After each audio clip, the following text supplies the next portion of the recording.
Сәлеметсіздер ме, құрметті көрермендер, сіздермен бірге Ауыл Лайф каналы. Қандай жастағы малды бордақылауға болады? Бордақылауға 8 айлық, 1 жылдық бұқалардан бастап қоюға болады. Ең тиімдісі жылжарымдық бұқалар болып саналады.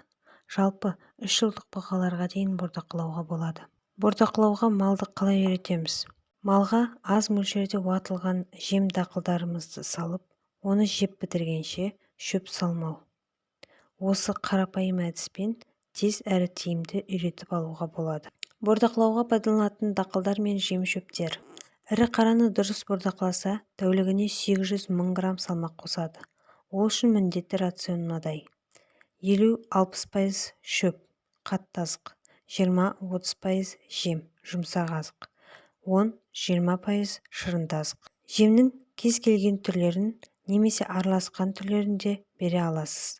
Мысалға, уатылған арпа, бидай, кебек, жүгері, күнжара да беруге болады. Күнжара дегеніміз майлы дақылдардың май алынғаннан кейінгі қалған қалдығы. Шырынды азыққа картоп, орамжапырақ, сәбіз, қызылша сияқты көкөністерді пайдалансаңыз болады.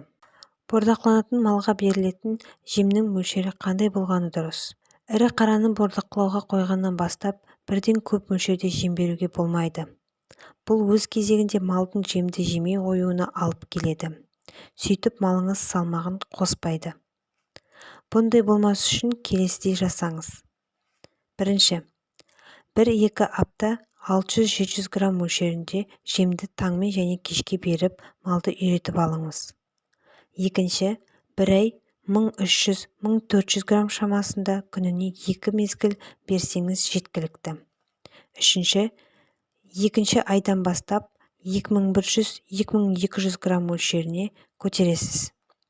Төртінші, 3 айдан соң мөлшерін 3 килограммға дейін арттырып, күніне 2 рет бересіз.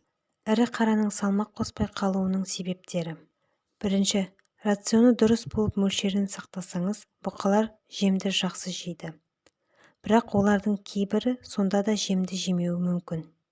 Бұндай жағдайда жемін аз ғана сумен дымқылдатып бересіз.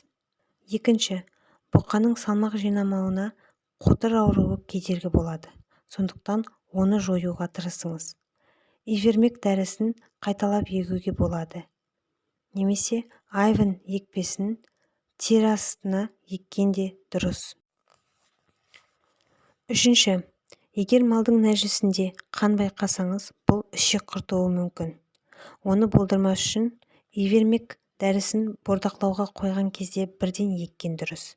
2 аптадан кейін бұны қайталау керек. Ал 3 айдан кейін альбен дәрісін беруге кеңес береміз. 50 кг тірі салмаққа 1 таблетка есебімен. Видео ұнаса, каналымызға тіркеліп лайк басыңыз.